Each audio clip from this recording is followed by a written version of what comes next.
नमस्कार दोस्तों, DD red के एक और रिएक्शन वीडियो में आप सभी का स्वागत है। मैं हूं आलोक। तो आज जो वीडियो लेकर आया हूं, बड़ा लोग लिंक भेज रहे हैं यार मुझे। ये हैरी सुल्तान का है। इन्होंने शायद मुझे लेकर कुछ बात कही है। इंडिया वर्सेस सुपार्को वाला जो वीडियो मैंने किया था, उस पर कुछ बोला है इन्होंने। तो आइए देखते हैं कि भाई क्या बोला है, क्या कर दिया मैंने भाई ऐसा। मैं भी एक क्लिप देख रहा था डीडी रिएक्ट के आलोक जी, क्योंकि उन्होंने मेरी एक दो वीडियोस को के ऊपर रिएक्शन दिया। Thank you very much. तो वो एक हमारे दानियाल शेख हैं, उनके पॉडकास्ट करते हैं, उनके पॉडकास्ट का रिएक्शन दे रहे थे जिसके ऊपर स्पार्को और इसरो को डिस्कस किया जा रहा था। पाकिस्तान में इस वक्त इसरो को देखा जा रहा है रश्क की नजर से, और आई होप कि एक पॉजिटिव जेलसी की नजर से भी देखा जा रहा है, क्योंकि मैं ये बात हमेशा से कहता चला आया हूं कि हमारी शक्लें एक जैसी हैं, हमारी जबान एक जैसी है, हमारा कल्चर एक जैसा है। तो क्या है, उनके दो सर नहीं लगे हुए, तो कैसे हो सकता है कि वो हमसे बेहतर करें? तो कुछ थोड़ी सी ट्वीकिंग की जरूरत है। लेकिन आगे जाने से पहले इस वीडियो को ज्यादा से ज्यादा लाइक करें, शेयर करें, सब्सक्राइब करें। अगर इस चैनल को सपोर्ट करना चाहते हैं तो patreon.com/x। लेकिन हैरिस भाई, मैं थोड़ा इस बात से ना, आपने बात सही कही है, लेकिन थोड़ा सा मैं इससे इत्तेफाक नहीं रखता, थोड़ा सा अलग है। अगर आप ये कहें कि नॉर्थ इंडिया में भी जो हिंदी बेल्ट वाले हैं, या जो जो नॉर्थ में जो हिंदी समझते हैं, उनकी भाषा एक जैसी है, कल्चर एक जैसा है। मैं अभी भी मानता हूं कि कल्चर एक जैसा नहीं है। शायद हो सकता है कि जो बॉर्डर वाले एरियाज हैं, पंजाब वाला एरिया है, वो कल्चर थोड़ा सा आपसे मिलता जुलता है। लेकिन मुझे लगता है कि पाकिस्तान में ही बहुत सारे अलग अलग कल्चर हैं जो आपस में नहीं मिलते। जैसे सिंध का बिल्कुल अलग कल्चर है, पंजाब का कल्चर जो है, हाँ, जो पंजाब का कल्चर है आपके यहाँ को हमारे पंजाब के कल्चर से मिलता है, बस यही मैच है। बलोचों का कल्चर बिल्कुल नहीं मिलता आपके यहाँ से, पश्तूओं का कल्चर बिल्कुल नहीं मिलता आपसे, वो अफगानों से मिलता है। तो ये कहना है कि जी जब पाकिस्तान में कई कल्चर आपस में नहीं मिलते, तो वो हमारे से पूरा इंडिया का कल्चर एक जैसे। हाँ, जो हिंदी बेल्ट है, जो उर्दू और हिंदी समझती है, उसका मान सकता हूं कि भाषा समझ में आने से हम एक दूसरे की बात समझ जाते हैं, लेकिन तब भी कल्चर अलग है। आप हमारे बिहार में आएंगे, बिल्कुल अलग कल्चर है। एमपी में जाएंगे, बिल्कुल अलग कल्चर है। आप महाराष्ट्र जाएंगे, बिल्कुल अलग कल्चर है। आप जम्मू कश्मीर जाएंगे, बिल्कुल अलग कल्चर है। आप नॉर्थ ईस्ट में कहीं चले जाएं, बिल्कुल अलग कल्चर है। आप इधर राजस्थान चले आए, बिल्कुल अलग कल्चर है। हमारे इंडिया में भी इतने सारे कल्चर हैं, वो एक जैसे नहीं है। हाँ, बस एक कॉमन चीज है, जो हिंदी वाला जो बेल्ट है, जो हिंदी समझते हैं, उर्दू समझते हैं, उससे हम आपकी बात समझ लेते हैं, आप हमारी बात समझ लेते हैं। बस यही एक सिमिलैरिटी है, लैंग्वेज। वो भी कुछ जगहों की, पूरे इंडिया की नहीं। और ये बहुत छोटी छोटी जगह हैं। मतलब अगर ओवरऑल मैं इंडिया के अनुपात में देखूं, रेशियो में देखूं, तो बहुत छोटा है। तो ये जो कहता है अगर कोई कि जी इंडिया पाकिस्तान का कल्चर एक जैसा है, या एक जैसे लोग हैं, तो ये मैं नहीं मानता। हमारा माइंडसेट भी अलग है, हमारा कल्चर भी अलग है, हमारी जो रहन सहन वाले जो आदतें हैं, वो भी बहुत हद तक अलग हैं। तो मुझे लगता है कि ये मैंने शायद फैक्चुअली बात कही है।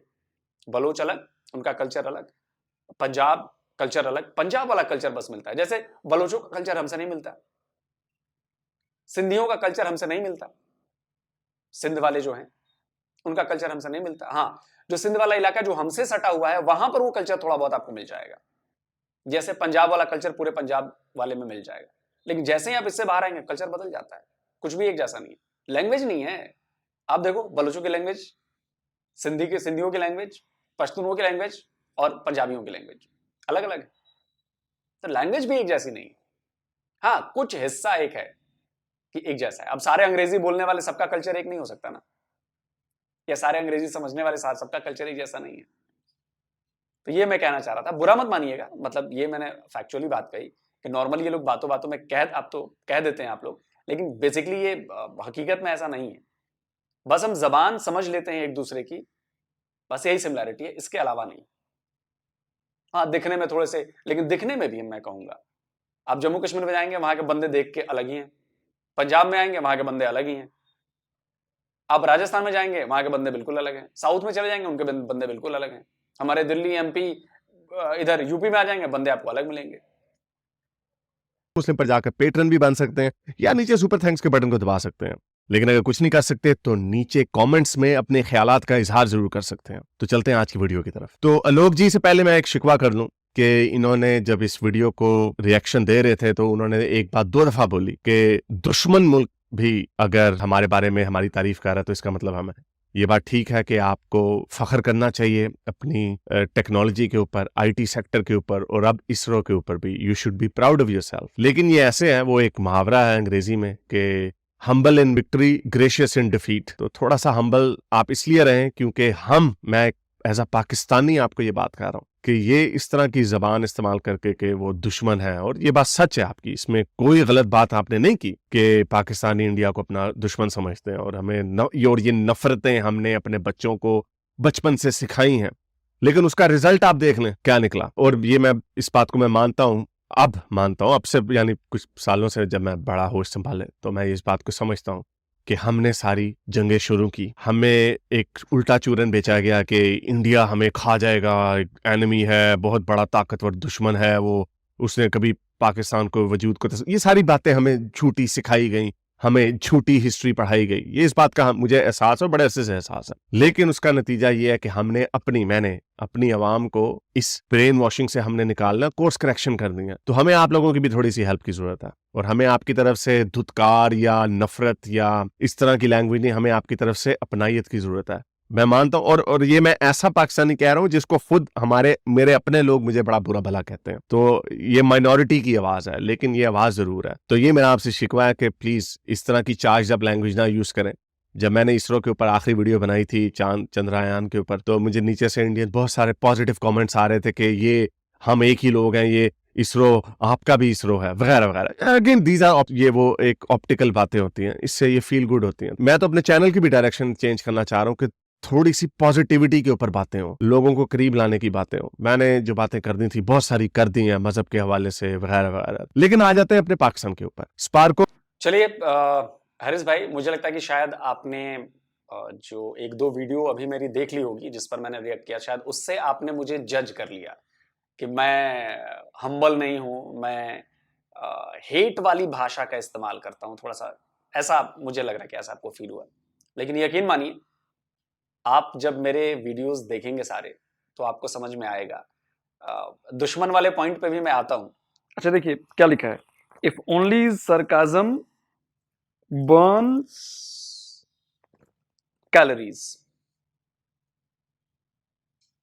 मैं बहुत ज्यादा सरकास्टिक हूं। आप जब मेरे पुराने वीडियोस देखेंगे तो बहुत ज्यादा सरकास्टिक हूं मैं। तो नॉर्मली क्या होता है कि जब पब्लिक रिएक्शन, नॉर्मली मैं ज्यादा पब्लिक रिएक्शन करता हूं, तो जब पाकिस्तान की पब्लिक जब आती है ना, तो जब भी उनसे पूछा जाता है कि जी भारत का नाम सुनते ही आपके दिमाग में पहला क्या आता है, तो सेकंड के 1000वें हिस्से में बिना रुके हुए आवाज, दुश्मन है जी, वो हमारा सबसे बड़ा दुश्मन है। तो वो सरकास्टिक वे में मैं कहता हूं कि मैं पाकिस्तानियों की तरह 100 में से 99.99% पाकिस्तानी जो हैं वो कहते हैं कि भारत हमारा दुश्मन है, जबकि इंडिया में ऐसा कुछ नहीं है। और ये भी आप भी जानते हैं कि किताबों में पढ़ाया जाता है वहां पर कि भारत दुश्मन है, हिंदू दुश्मन है, यहूदी दुश्मन है। हमारे यहाँ किताबों में ऐसी कोई बात नहीं पढ़ाई जाती। न पाकिस्तान को दुश्मन बताया जाता है, न किसी धर्म को, रिलीजन को दुश्मन बताया जाता है, न किसी इंसान को दुश्मन बताया जाता है, बिल्कुल नहीं बताया जाता। तो हम अपने बच्चों में नफरत नहीं सिखाते।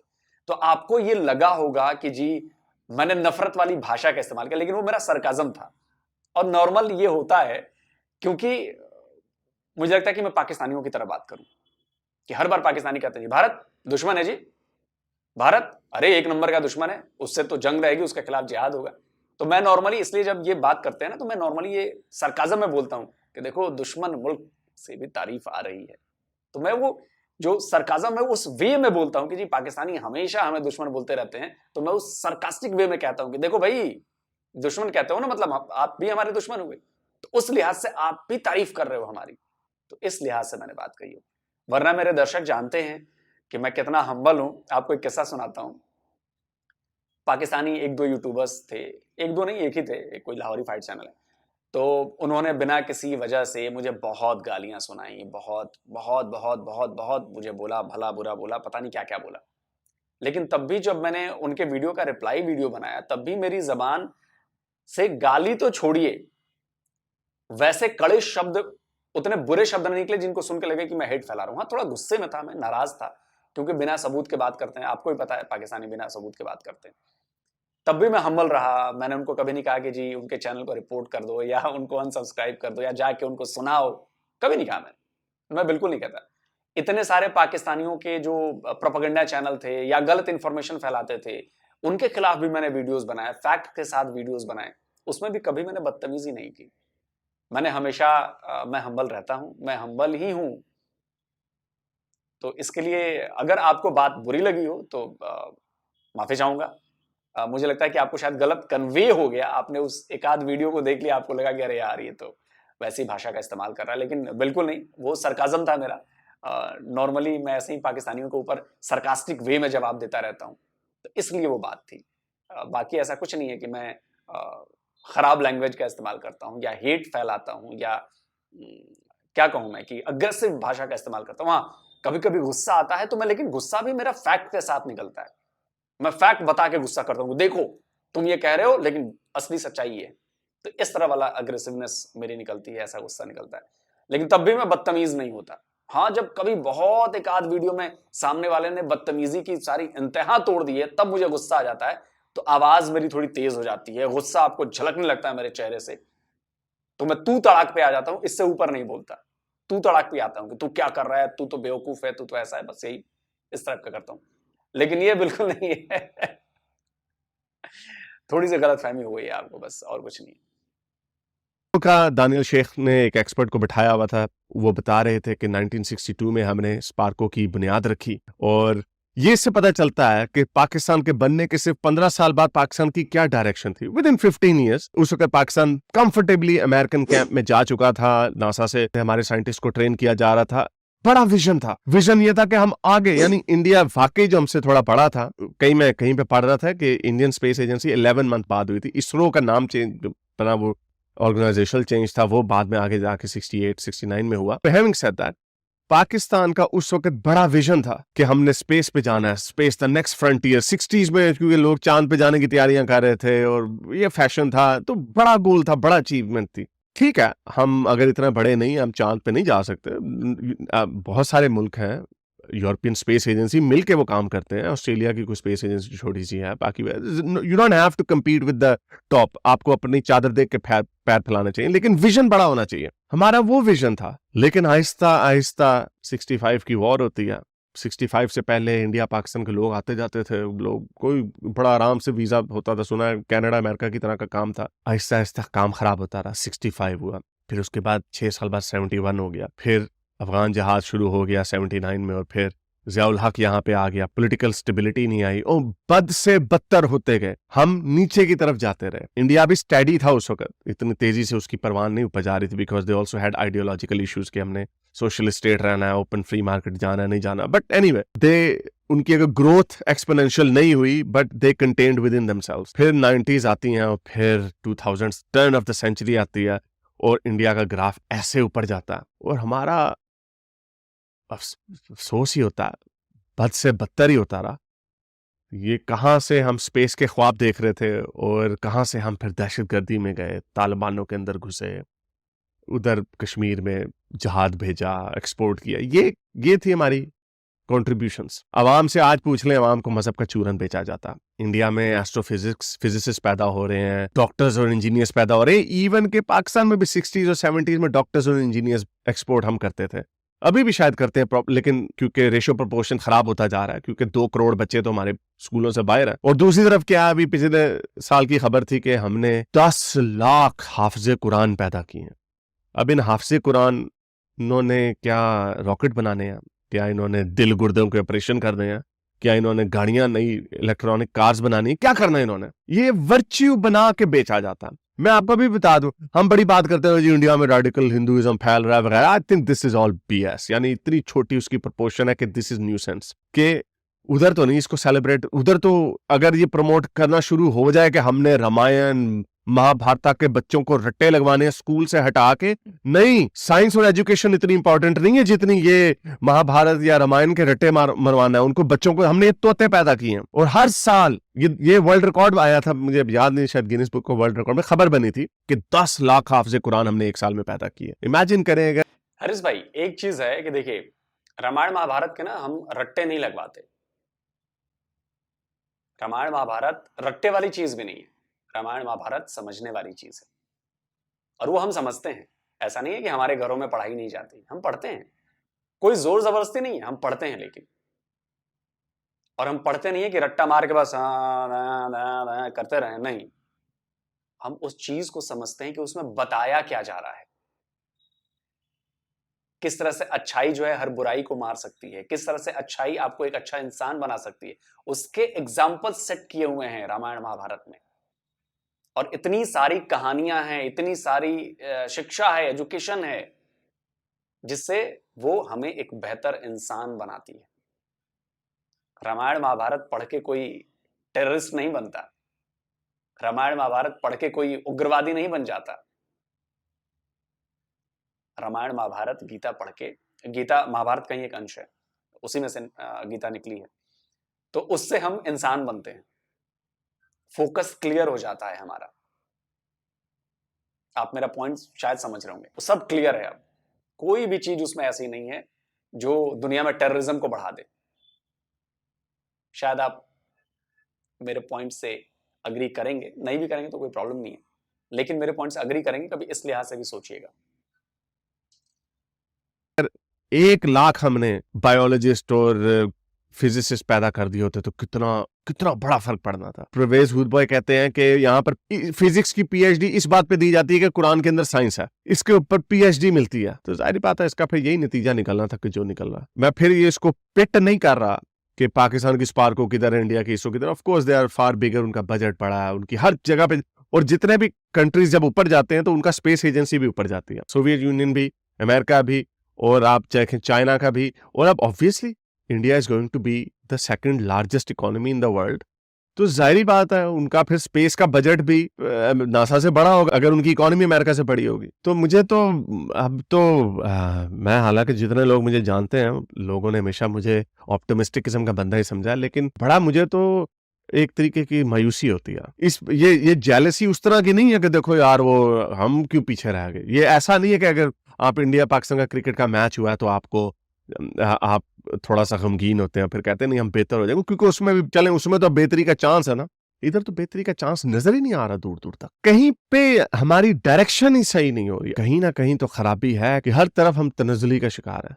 अभी मोदी जी का मैं पढ़ रहा था, उन्होंने इनॉग्रेशन की, उन्होंने एक स्पीच दी मोदी जी ने। अभी मैं मोदी जी की स्पीच पढ़ रहा था कि वो बता रहे थे कि सेमीकंडक्टर की फैक्ट्रीज के लिए इंडिया सबसे सूटेबल जगह है, और एड्रेस कर रहे थे कि किस तरह इंडिया की मिडिल क्लास एक्सपैंड कर रही है, इंडिया में इलेक्ट्रॉनिक्स की खपत बढ़ रही है, यानी यूसेज कंजम्पशन बढ़ रही है। नॉट ओनली कि आपके एक सेफ प्रोडक्शन लाइन मिलती है यहाँ पे, बिकॉज चाइना के प्रॉब्लम्स हैं जो कोरोना की वजह से जो हुआ, और चाइना के अपने पॉलिटिकल इश्यूज हैं वेस्ट के साथ, वो एक डेमोक्रेसी नहीं है। और मोदी जी ने डेमोक्रेसी को बोस्टफुली बताया कि इंडिया दुनिया की सबसे बड़ी डेमोक्रेसी है, रूल ऑफ लॉ है, कोई बदमाशी नहीं होगी, वगैरह वगैरह। So therefore India is most favourable place for semiconductor की प्रोडक्शन के लिए, not only for production line, लेकिन उसकी कंजम्पशन, लोकल कंजम्पशन आप कितनी ज्यादा होगी। दुनिया कितनी बड़ी मार्केट है, ग्रोइंग मिडिल क्लास है जिनके पास पैसा है। आई मीन इंडिया का, मैं 90s में एक कैंपेन चली थी टूरिज्म की, अमेजिंग इंडिया। उस वक्त हम, मैं जो ऑब्वियसली पाकिस्तानी, तो हम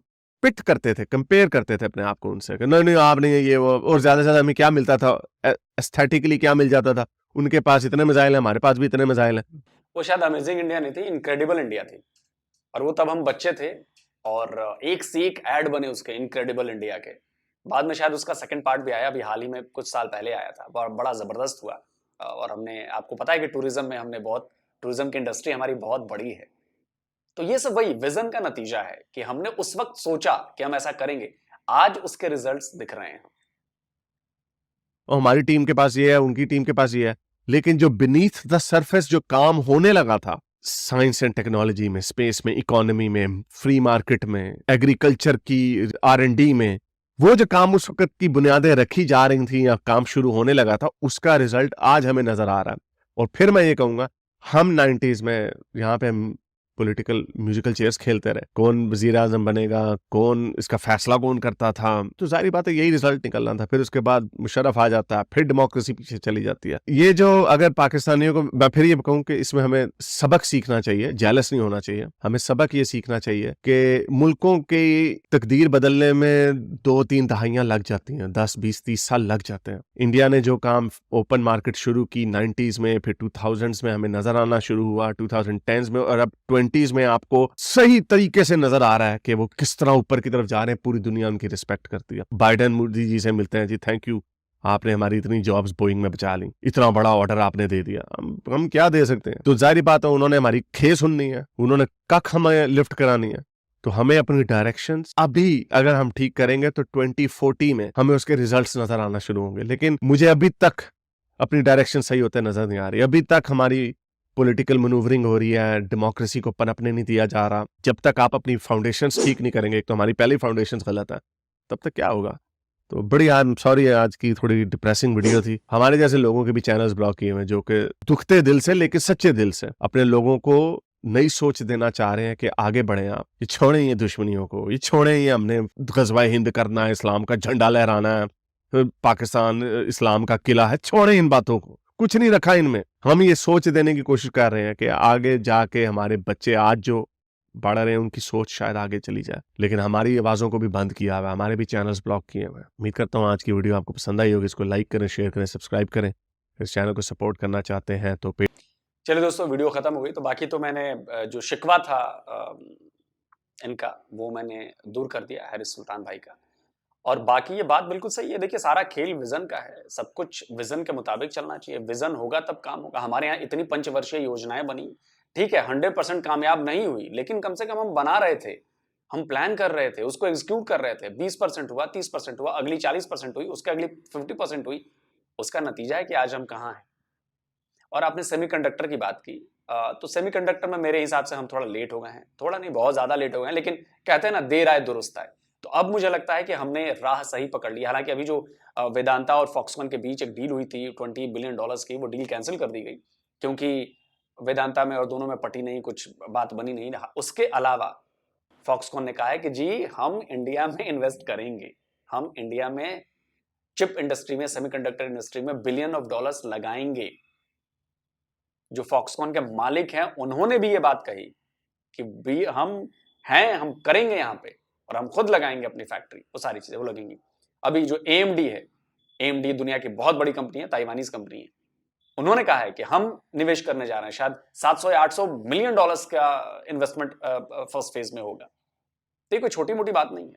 और एक्सपर्ट्स के मुताबिक आने वाले 4 से 5 साल में इंडिया में जो सेमीकंडक्टर का जो सेक्टर होगा वो $300 बिलियन को भी क्रॉस कर जाएगा। आप सोचिए, $300 बिलियन, करीब करीब पाकिस्तान की पूरी इकोनॉमी, पूरी GDP 350, 400, 400, $450 बिलियन की GDP है। हमारा एक सेक्टर जो नया आप लेके आ रहे हैं वो अगले 5 से 6 साल में आपके बराबर पहुंच जाएगा, आपकी GDP के। तो ये छोटी मोटी अचीवमेंट नहीं है। इसके अलावा वो बात बिल्कुल सही है, बोइंग वाली जो बात है वो उसमें कई देशों में नौकरियां बचेंगी, वही सिर्फ अमेरिका की बात नहीं, और भी कई देश हैं उसमें।